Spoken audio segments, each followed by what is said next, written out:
أعوذ بالله من الشيطان الرجيم بسم الله الرحمن الرحيم الحمد لله رب العالمين والصلاة والسلام على سيدنا وحبيب قلوبنا وشفيع ذنوبنا أبي القاسم محمد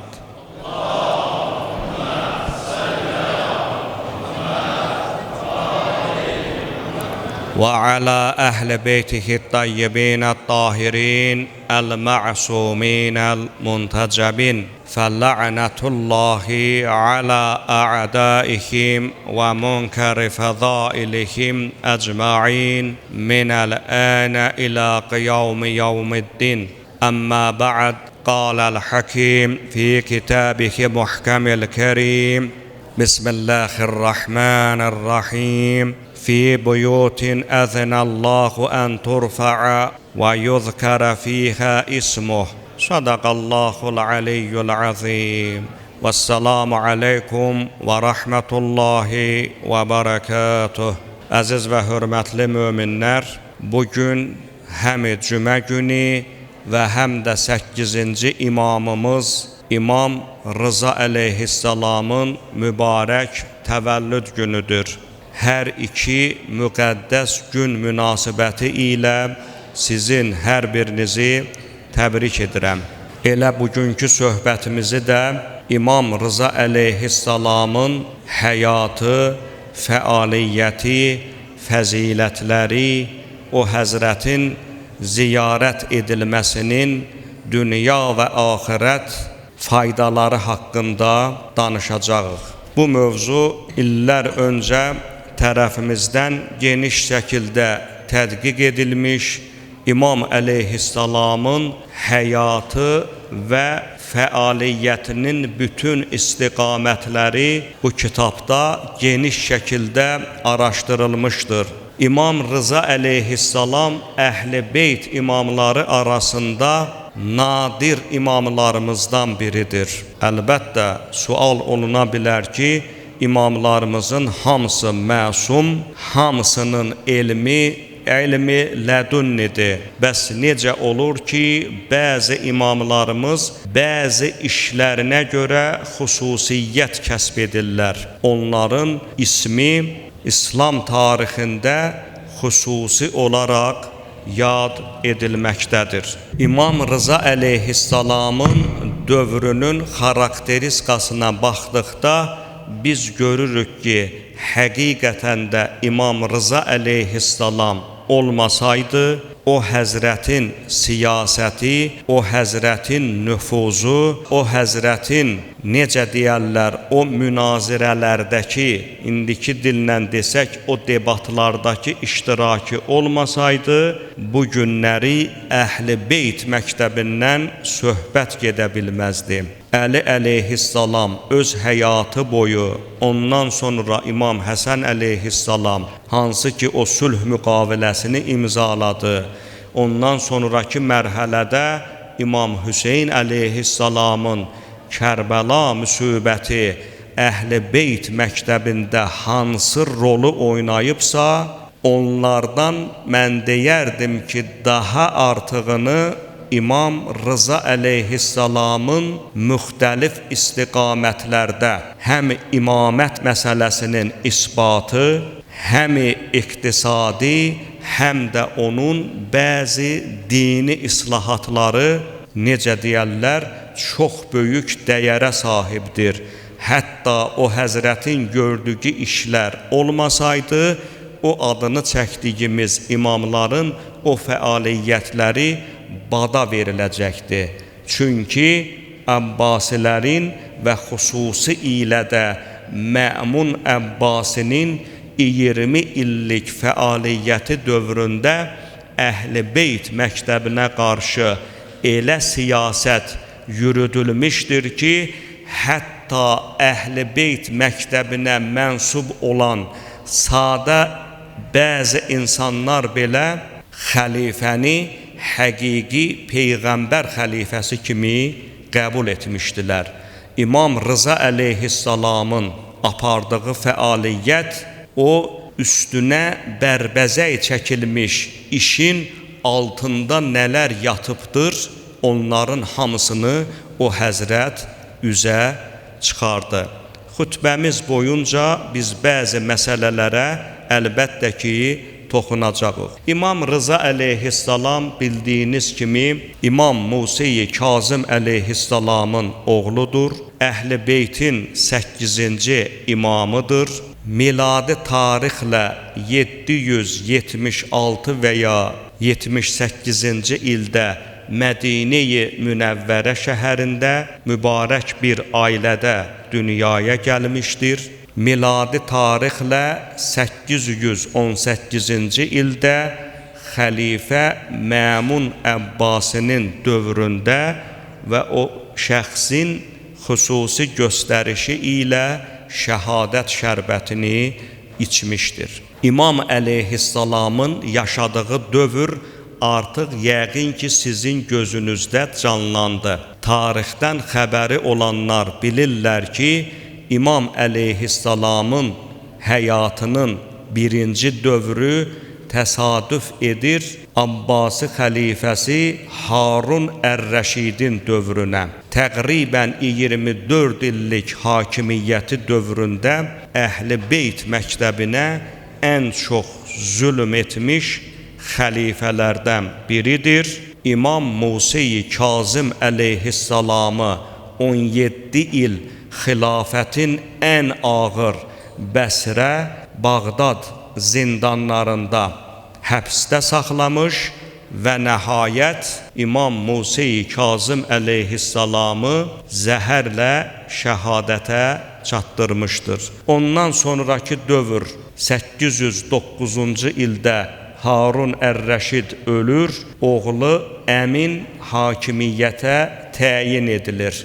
4 il hakimiyyətdə olur, 813-cü ildə ögey qardaşı Məmunla aralarında olan ixtilaf nəticəsində öldürülür, başı kəsilib Dəclə çayına atılır. Əmin biraz kefdamaq əhli olduğuna görə bir o dərəcədə Əhl-i Beytlə məşğul ola bilməyib. Ona görə də bizim tarixçilərimiz Xəlifə Əminin 4 illik, yəni 809 və 13-cü illəri nisbətən sakit bir dövr kimi xarakterizə edirlər. Elə ki, işin başına gəldi Xəlifə Məmun 813-33-cü illər hakimiyyət dövrü. Vəziyyət tamamı ilə kökündən dəyişdi. Əhl-i Beytə qarşı maksimum şəkildə mülayim, bərli, bəzəkli, lakin altdan qəddarcasına, zalımcasına siyasət yürüdüldü. Bunların hamısının bəzi səbəblərini əlbəttə ki, siz əzizlərin mübarək diqqətinə çatdıracağıq. Bildiyiniz kimi İmam Rıza əleyhissalam Xəlifə Məmun tərəfindən birinci güya xilafətə dəvət edilir. İmam əleyhissalamı Məmun xilafətə gətirmək istəyir və bunun üçün İmam əleyhissalamı Mədinədən Bağdada gətizdirir. Bilirsiniz, o dövrdə Abbasilərin paytaxtı Bağdad şəhəri idi. Əbu Mənsur tərəfindən 762-ci ildə tikilib Bağdad şəhəri, indi İraqın paytaxtıdır. İmam Rıza əleyhissalam Mədinədə sakit, elmi fəaliyyətlə məşğul idi. Bacısı Məsumə ilə birlikdə, Fatimə-i Məsumə, hazırda qəbr-i şərifi İranın Qum şəhərindədir. O İmam Rıza əleyhissalamın bacısıdır, Əhl-i Beytin böyük alimlərindən biri hesab edilir. Hətta bəzi mənbələrimiz yazır ki, elə ki İmam Musa-i Kazım əleyhissalam zindanlarda idi, İmam əleyhissalam onun fikirlərini, əqidələrini bir sözlə Əhl-i Beytin təbliğatı tapşırılmışdır xanım Məsuməyə. məsləhət görülmüşdür ki, Harun Ər-Rəşidin dövründə İmam Rıza əleyhissalam sakit vəziyyətə keçsin. Çünki kobud şəkildə ifadə etsək, aradan götürülməsi ehtimalı var idi. Xanım Məsumənin fəziləti o qədər alidir ki, məqam gəlib Məsumu əvəz eləyib. Bu sıradan olan bir məqam deyil. Buna həmi Əhl-i Beytin gərək o lədun elminə həm sahib olasan, həm də imanın, təqvanın dərəcəsi o dərəcədə olmalıdır ki, məsumun yerində, məsumun adından danışa bilmək səlahiyyətini əvəz eləyəsən. Bir sözlə, xanım Məsumə atası İmam Musa-i Kazım əleyhissalamın məsləhəti ilə Mədinədə müəyyən bir dövrdə İmam Rıza əleyhissalamı əgər desək ki, əvəz eləyirdi, heç də yanılmarıq. Səbəbini dedim, məsləhət idi ki, İmam Rıza əleyhissalam biraz susqun vəziyyətə keçsin. Çünki vəziyyət o dərəcədə də ürək açan deyil idi. Xəlifənin hər yerdə cəsusları və s. problemlər var idi. Dedik elə ki, xəlifə Məmun gəldi hakimiyyətə, biraz fərqli siyasət yürütdü. Çünki gördü ki, xilafətin əksər ərazilərində xalq üsyanları baş alıb gedir və üsyanların da çoxusu Əhl-i Beyt məktəbinə mənsub olan insanlar tərəfindən həyata keçirilir. Xəlifə Məmun çox savadlı, çox ayıq bir adam idi və başladı siyasi manevrlər etməyə. Həm xalq üsyanlarını yatırsın, həm də gördü ki, bəzi işlərə don geyindirsin. Mən öz araşdırmalarımda İmam Rıza əleyhissalamı hakimiyyətə gətirməsinin səbəbləri üçün 7 xüsusi amil görmüşəm. İndi elm sahəsi belədir ki, araşdıranların bəlkə də 20 səbəb ortalığa qoya bilərlər. Amma hələlik bizə məlum olan 7 xüsusi səbəb var idi ki, xəlifə Məmun İmam Rıza əleyhissalamı mərkəzə dəvət etsin, ona xilafət və yaxud da valilik vəzifəsini təqdim etsin. Nədir bunların səbəbi? Birinci səbəb ondan ibarətdir ki, xəlifə Məmun öz qardaşını öldürmüşdü. Bilirsiniz, bayaq qeyd etdik. Məmun qardaşı Əmini öldürüb hakimiyyətə gəlmişdi. Həm hakimiyyət daxilində, həm də xilafət ərazisində xəlifəyə qarşı nifrət hissi oyanmışdı. Xəlifə bu işi görməklə neynəmək istəmişdi? Birinci istəyi bundan ibarətdir ki, baxın, qardaşım fərsiz adam olduğuna görə onu aradan götürdüm, hakimiyyətdən uzaqlaşdırdım, amma İmam Rıza faydalı adam olduğuna görə onu vəzifədə önə çəkdim. Bu, Məmunun birinci səbəbi idi. İkincisi, səbəb bu ola bilərdi ki, xəlifə Məmun öz şəcərəsini Peyğəmbər şəcərəsi ilə bir bilirdi. Çünki Abbas Peyğəmbərimizin əmisidir. O, İmam Rıza əleyhissalama vəzifə verməklə sanki öz əmim oğlunu vəzifədə önə çəkir və bununla da hər yerə bildirmək istəyirdi ki, mən İmam Rıza ilə, yəni Əli övladı Əli ilə əmi uşağıyam, onlarla çox yaxınam və onlarla çox mehribanam. Üçüncü mühüm bir məsələ, atasının işlərini örtbasdır etmək istəyirdi. Dedik ki, atası Harun Ər-Rəşid Əhl-i Beytə qarşı nələri eləyib? İmam Musa-i Kazım əleyhissalam 17 il həbs, axırda şəhadət, əhl-i beytə mənsub olan elə bir dövr olub ki, 60 əhl-i beyt üzvünü birdən öldürtdürüb. Məmun istəyirdi ki, atasının gördüyü bu işləri örtbasdır eləsin. Yəni, deyilənlər atama aid deyil. Görün, mən əhl-i beytə qarşı, əhl-i beyt imamına qarşı nə dərəcədə mehriban, nə dərəcədə onları sevən biriyəm. Digər mühüm bir məsələ, Məmun Abbasilər dövründə ortalığa atılmış Qur'anın xilqəti məsələsi deyirlər.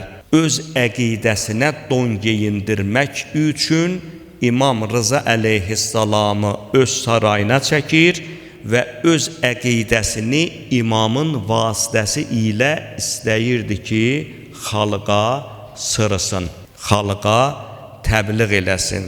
Digər bir mühüm məsələ, dedik ki, xilafət ərazisində baş vermiş üsyanları və xüsusi ilə də Əhl-i Beyt məktəbinə aid olan bəzi üsyanların yatırılması üçün İmam Rıza əleyhissalamın əlindən istifadə etsin, köməyindən istifadə etsin. Çünki imamın çox böyük həm də hörməti var idi, nüfuzu var idi, söz sahibi idi. Bir haşiyə çıxın burada. Hamınız orta məktəbdə və yaxud da indiki dövrdə yazılmış bəzi məqalələrdə, bəzi verilişlərdə rast gələrsiniz Babək üsyanı haqqında. Hətta belə yazırlar ki, Babək kafir olub, İslama qarşı çıxıb və s. Bunların heç biri həqiqət deyil. Birincisi ona görə ki, artıq Azərbaycan ərazisi 639-cu ildən etibarən müsəlmanlaşmışdır. Necə ola bilər ki, az qala 200 il işin üstündən keçib, yəni əhali müsəlmanlaşıb, birdən-birə bütöv əhali oldu kafir, İslama qarşı çıxdı. Bu məntiqlə düz gəlmir. İkincisi, gəlin mənbələrə müraciət edək. Madam ki, deyirsən Babək və onun cəbhəsində olan bütün insanlar qeyri-müsəlman idi, kafir idi, o zaman mənbələrin dediklərinə nə deyirsən? Ən böyük mənbələrdən biri Əbu Cəfər Ət-Təbərinin yazdığı Tarix-i Təbəri əsəridir. Tarixul Üməm vəl-Muluk. Əsl adı belədir, amma daha çox Tarix-i Təbəri adı ilə tanınır. Həmin əsərində yazır ki, Babək öz adını İmam Həsən əleyhissalamın şərəfinə uyğun olaraq dəyişib Həsən qoymuşdu. Və yaxud başqa bir mənbə Bağdadinin Əl-Fərq Beynəl-Furaq əsərində Babəkin öz tərəfdarlarına Qur'an-ı Kərimin oxunması, öyrədilməsini zəruri bir vəzifə kimi tapşırdığı qeyd edilir. Yəni, buna xüsusi olaraq işarə etməyimin xütbədə bir haşiyə olaraq bu məsələlərin çıxmasını ona görə deyirəm ki, tarixdə Əhl-i Beyt məktəbinə çox böhtanlar atılıb. Amma elm, mənbələr, əsl həqiqət araşdırdıqca çox sadə, çox rahat şəkildə üzə çıxmaqdadır. Məmun qayda xütbəmizə, Məmun istədi ki, xilafət ərazisində, məsələn, elə Babəkin özünün də sakitləşdirilməsi üçün imamın əlindən, köməyindən istifadə etsin. Hətta bəzi mənbələrdə doğrudur, bunun səhihliyini sübut eləmək biraz çətindir. Babəklə İmam Rıza əleyhissalamın yazışmaları haqqında məlumatlar vardır. Məmun böyük bir ordu ilə bilirsiniz, Babək onun xilafətin 6 ordusunu məhv etmişdir. Nəhayət böyük bir ordu, Afşin Heydər ibn Qavus da onun adı, atasının adı. Onun komandanlığı ilə Babəki aradan götürür. O filmdə çəkilən bəzi səhnələrin də heç bir əsası yoxdur. Buna da işarə edək. Digər mühüm bir məsələ. Dedik ki, ərəblərin etimadını qazanmaq istəmişdi. Yəni, İmam Rıza əleyhissalama vəzifəyə ona görə gətirdi ki, ərəblərin həm də etimadını qazanmış olsun. Və öz qızını da İmam Rıza əleyhissalama təklif etdi ki, imama qızını verməklə bir, imamın evində bir cəsus yetişdirsin, yerləşdirsin, daha doğrusu. İkinci səbəb, İmam əleyhissalamla yaxın qohum olduğunu cəmaata car çəksin. Amma İmam əleyhissalam bunların heç birini qəbul etmədi. İmam gördü ki, vəzifəni, Xorasan valiliyini də qəbul etməsə, iş biraz fərqlidir. İmam əleyhissalam məsləhət gördü ki, bu vəzifəni qəbul etsin. Amma bilirdi ki, hətta arxasında namaz qılanların bəziləri belə düşəcəklər şək şübhəyə.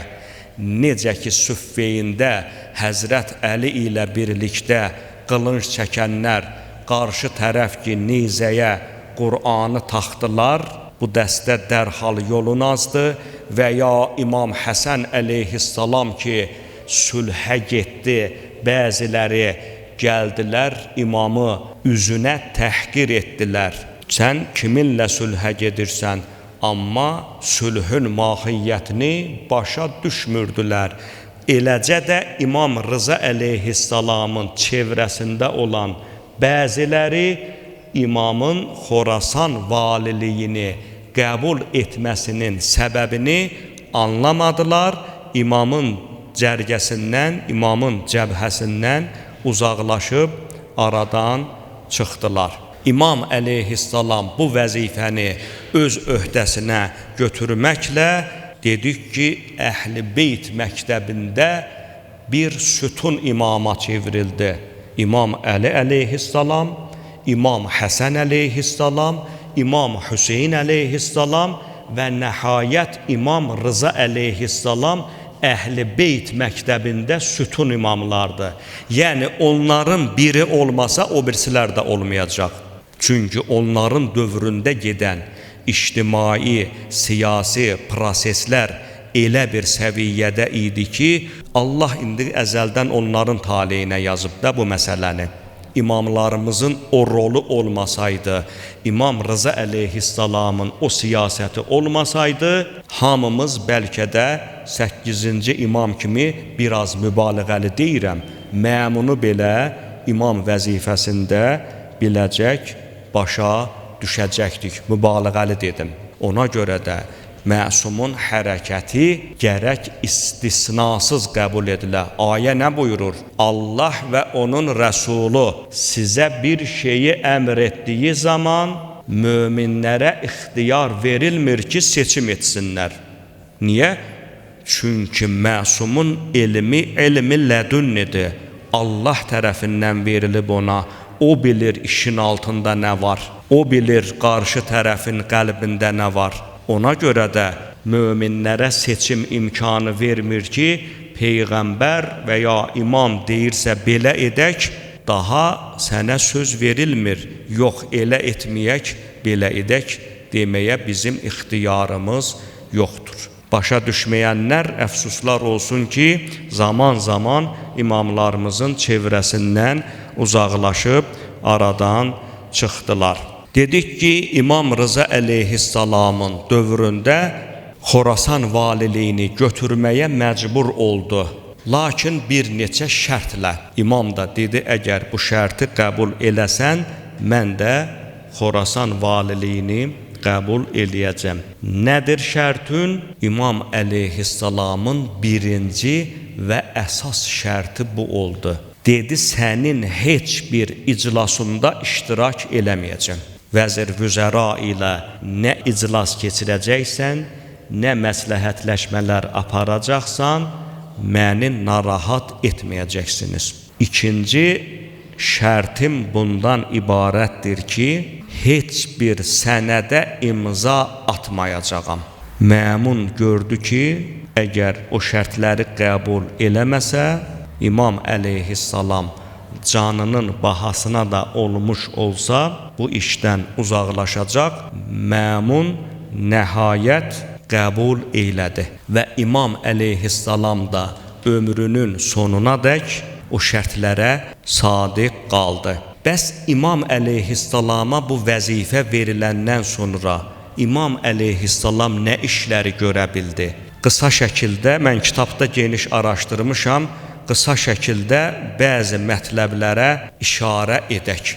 İmam əleyhissalam birincisi dində bəzi islahatlar apardı. Peyğəmbərin səhv başa düşülmüş bəzi hədislərini düzəltdi. Axşam keçirdiyimiz məclisdə mən həmin hədisi dedim. Xalaqallahu Ədəmə ala surətihi. Məşhur bir hədisdir. Allah Adəmi öz surətində xəlq etmişdir. Gəldilər İmam Rıza əleyhissalamın yanına, dedilər, ey Peyğəmbərin oğlu, Allah bizim surətimizdədir. İmam dedi, istiğfar diləyin, Allaha təşbih, yəni oxşarlıq qərar vermək olmaz. Dedi, axı bu hədis məşhurdur, Allah Adəmi öz surətində xəlq etmişdir. İmam dedi, hədis doğrudur, amma yanlış başa düşmüsünüz, yanlış başa düşülüb, yanlış təbliğ olunub. Nədir onun doğrusu? Həzrət buyurdu ki, Peyğəmbər əleyhissalam yolla gedərkən gördü 2 nəfər dalaşır, biri o birisinin üzünü söydü. Peyğəmbər dərhal yaxınlaşdı, o şəxsi hədələdi, dedi, onun üzünü söymə, çünki Allah Adəmi onun surətində yaratmışdı. Yəni hamımızın surəti, 2 qulağımız, 2 gözümüz və s. Adəmdə necə idisə bizdə də elədi. Deməli oradakı Adəmi öz surətində yaratmışdır ifadəsi Allaha deyil, bəndəyə məxsus olan bir ifadədir. İmamın ikinci mühüm islahatı iqtisadi islahatdır. Xumus tamam ləğv edilmişdir. Çünki bilirsiniz, az qala 200 il idi ki, xumusun mahiyyəti cəmaat arasında elə formada təbliğ olunmuşdur ki, xumus ancaq döyüş qənimətindən verilər. Döyüş yoxdursa, xumus hardan veriləcək? İmam əleyhissalam həmin o əks təbliğatı, necə deyərlər, o təbliğatın qabağını aldı və vali olduğu dövrdə xüsusi adamlar təyin elədi. Amil deyirlər buna. Amillər təyin elədi, xumusun yığılıb və yerinə verilməsini bərpa etdi və bunun təbliğatını apardı. Artıq az qala uzun müddət ki, insanlar xumus vermək, ümumiyyətlə xumusun mahiyyəti haqqındakı bilgilərini belə itirmişdilər. İmam əleyhissalam həmin bilgiləri təbliğ eləyib cəmaata çatdırdı. Çünki Allahın ən böyük hökmlərindən biri pozulub aradan getmişdi. Bilirsiniz ki, xumus vermək vacibdir. Qur'anın Ənfal və digər surələrində də bu mövzu, o cümlədən Peyğəmbər salavatullahın mübarək kəlamlarında fərz edilmiş vergilərdən biridir. Xumus Ali Peyğəmbərin onlara verilər. O dövrdə onların üzərindən xumus, ona görə xumusun qabağı alınmışdı ki, Ali Peyğəmbərin iqtisadi cəhətdən vəziyyəti gərginləşsin. İmam əleyhissalamın gördüyü ən böyük işlərdən, islahatlardan biri, bilirsiniz, o dövrdə müxtəlif dinlərin müxtəlif məzhəblərin alimləri mərkəzə toplanırdı. Əslində Əlləmi Məclisinin də gəldiyi qənaət bundan ibarətdir ki, məmunun o şəxsləri, yəni o alimləri mərkəzə toplamasında məqsəd Əhl-i Beytin elmini sındırmaq idi. Çünki tez-tez elmi məclislər qururdu, o alimləri Hinddən və digər bölgələrdən gətirilmiş alimləri məclislərə dəvət edər, məclisə də İmam Rıza əleyhissalamı çağırar və debat təşkil olunardı, münazərə təşkil olunardı. Xüsusi olaraq kitab formasında da toplanıb.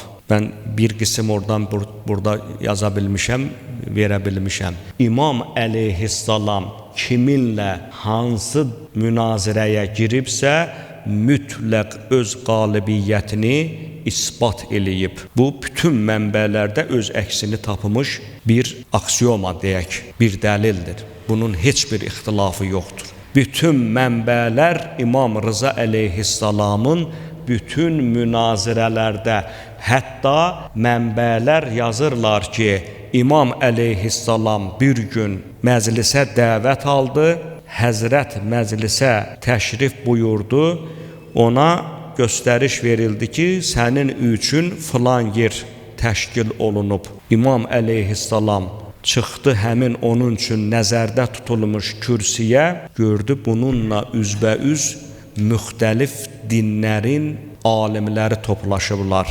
İmam əleyhissalama münazirəyə başlamaq göstərişi veriləndə dedi, bir şərtlə sizinlə münazirə eləyəcəyəm. Münazirə yəni debat, sual-cavab. Nədir şərtün? Həzrət buyurdu ki, hər kəslə öz dilində, hər kəslə öz dini kitabı üzərində danışacağam. İmam əleyhissalam həmən münazirədə hər kəslə hansı dildə danışırdısa o dillə danışdı, kitabını soruşurdu. Hansı kitaba etiqadlısan, həmin kitabdan dəlillər gətirməklə həmən o münazirə əhlini susturmağa qabil olurdu. Ona görə də siz İmam Rıza əleyhissalam haqqında yazılan kitablara baxsanız, görərsiniz ki, həqiqətən də o həzrətin elmi elə ulu babası Peyğəmbər salavatullahın elmidir. İmam əleyhissalamın gördüyü işlər arasında heç şübhəsiz ki, ən böyük iş imamət məsələsi idi. Çünki uzun müddət bütün xilafət ərazisində elə bir şəkildə təbliğat aparılırdı ki, imamət mövzusunun heç dini əhəmiyyəti olmadığı xalqa təbliğ olunurdu. İmam əleyhissalam məhz dəsti xəttində, yəni bütün fəaliyyətində xüsusi olaraq imamət məsələsini önə çəkir, Qur'an, dəqiq hədislər və özünün həm də məntiqi dəlilləri ilə imamət məsələsini möhkəmləndirirdi. Mən ona görə də deyirəm ki, həm də İmam Rıza əleyhissalam sütun imamlarımızdan biridir ona görə ki, imamət məsələsi itib batmışdı. İmam Rıza əleyhissalamın əziz möminlər, həqiqətən də fəaliyyəti çox qeyri-adi, çox şaxəlidir. Ona nə bir kitab çatmaz, nə aylarla, günlərlə danışasan vaxt çatmaz. Amma bir mətləbi də qeyd eləyim, xütbəmizə xitam verək. İmam Rıza əleyhissalamın ziyarətinin fəziləti. Bu həm də təşviq olsun ki, hər kəs heç olmasa ömründə bir dəfə də olsa o həzrətin ziyarətinə getsin. İmamın ziyarətnaməsində biz nə oxuyuruq? Deyirik, Əssalamu aleykə ya qəribəl quraba. Ey qəriblər qəribi sənə salam olsun. Əssalamu aleykə ya mu'inəz zuəfa. Ey zəiflərə kömək eləyən sənə salam olsun. Əssalamu aleykə ya əsirəl əədə. Ey düşmənlərin əsirliyində olan, sənə salam olsun. Validir, Xorasan boyda ərazinin valisidir, amma gör ona necə salam veririk. Əsirlikdə olan, sənə salam olsun deyirik. Ona görə də İmam əleyhissalamın o qəribliyini də nəzərə alaq və çalışın daim o ziyarətdən bəhrələnin. Bəs nə faydası var bizə? Durdum, getdim, 300-500 manat xərclədim, getdim imamın ziyarətinə. Faydası varmı? Dünyamıza və ya axirətimizə gərək hədislərə diqqət eləyək. Sənin, mənim sözümlə isbat olmaz ki, bu məsələlər. Baxın, elə birinci hədisi Peyğəmbər Salavatullahın özündən. Həzrət buyurur, bədənimin bir hissəsi Xorasanda dəfn ediləcəkdir. Onu ziyarət edən elə bir mömin yoxdur ki, Allah ona cənnəti vacib etməsin. Allah onu ziyarət edən şəxsin bədəninə cəhənnəmi haram edər. Digər bir hədis elə o həzrətin, yəni İmam Rıza əleyhissalamın özündən gəlir. Görün nə buyurur o həzrət. Xorasanda bir ərazi vardır. Bir vaxt gələcək ki, mələklər oraya dəstə-dəstə gedib gələrlər. Onlardan sur üfürülənədək, yəni qiyamət qopanadək bir dəstə enər, bir dəstə isə qalxarlar. İmama deyildi, ey Allahın Rəsulunun övladı, o ərazi hansı ərazidir? Həzrət belə cavab verdi, o Tusdur, and olsun Allaha, İmam and içir, ha, məsumun andıdır. Ora cənnət bağlarından bir bağdır. Hər kəs həmin yerdə məni ziyarət etsə, Peyğəmbəri ziyarət etmiş kimidir. Allah həmin şəxsə İmam ardınca sadalayır ki, hansı fəzilətlər, hansı dərəcələr veriləcəkdir. Başqa bir hədisdə İmam əleyhissalam buyurur ki, hər kim məni haqqımı tanıyaraq ziyarət etsə, bəzən ziyarətə gedən insanlar elə bir muzeyə gediblər. İmam buyurur ki, haqqımı tanıyaraq məni ziyarət etsələr, Allah onlara min fəzilətlər əta edəcəkdir. Başqa bir hədis İmamın oğlundandır, 9-cu imamımızdandır. Atamın haqqını tanıyaraq onu ziyarət edən şəxs üçün Allah yanında cənnətə girməsinə zaminam. 9-cu imamımız İmam Rıza əleyhissalamı ziyarət edən şəxsə deyir, o şəxsin cənnətə girməsinə mən zamin oluram.